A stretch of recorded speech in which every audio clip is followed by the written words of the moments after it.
দায়িত্ব গ্রহণের 1 মাস পূর্ণ হলো অন্তর্বর্তীকালীন সরকারের। এর মধ্যেই পরিবর্তন এসেছে দেশের শাসন ব্যবস্থায়।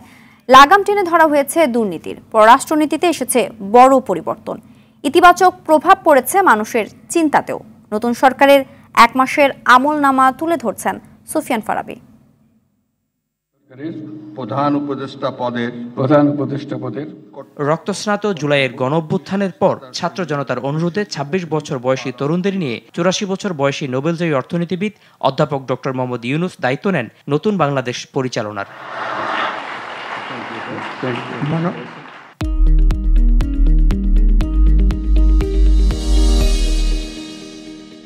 জন আকাঙ্ক্ষা পূরণের শপথ নেয়া অন্তর্বর্তী সরকার ইতিমধ্যেই বেশ কিছু পরিবর্তন আনতে সক্ষম হয়েছে। লাগাম টেনেছে দুর্নীতিতে, স্বচ্ছতা নিশ্চিত করায় শুধু পদ্মা সেতুতেই ১৮৩৫ কোটি টাকা সাশ্রয় হয়েছে। কমেছে জ্বালানি তেলের দাম, কিছুটা স্বস্তি ফিরেছে নিত্যপণ্যের বাজারেও।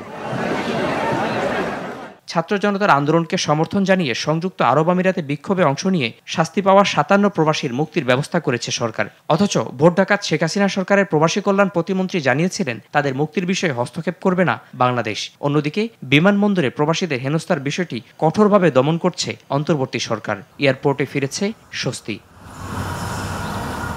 ভারত থেকে নেমে আসা পানির ঢলে দেশের দক্ষিণ পূর্বাঞ্চলে দেখা দেয় স্মরণকালের ভয়াবহ বন্যা। ক্ষতিগ্রস্তদের সহায়তায় ১,০০০ কোটি টাকার তহবিল গঠন করার মাধ্যমে বিরল দৃষ্টান্ত স্থাপন করে সরকার। অন্যদিকে ৬০ লাখেরও বেশি পানিবন্দী মানুষের পাশে দাঁড়ায় ১৬ কোটি মানুষ।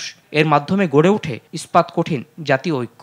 শেখ পরিবারের নির্যাতন থেকে মুক্ত হয়ে পুরো দেশ পরিণত হচ্ছে এক পরিবারে।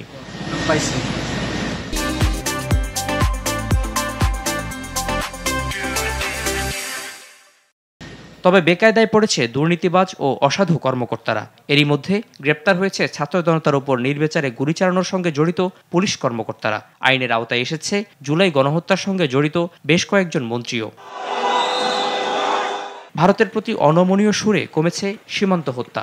বাংলাদেশি নাগরিক স্বর্ণা দাসকে গুলি করে হত্যা করেছিল বিএসএফ। এর প্রতিক্রিয়াতে কঠোর বার্তা দিয়েছে ঢাকা। তিস্তার পানি বন্টন নিয়েও জানানো হয়েছে দাবি আদায়ের কথা, যা ইতিপূর্বে ছিল অকল্পনীয়। অন্তর্বর্তী সরকারের কাছে মানুষের প্রত্যাশা অনেক, তা পূরণের চেষ্টা চালাচ্ছে সরকার। দ্রুত সময়ে আরো জনবান্ধব সিদ্ধান্ত গ্রহণের মাধ্যমে কাঙ্ক্ষিত লক্ষ্যে এগিয়ে যাবে সরকার, এমনটাই দাবি সবার।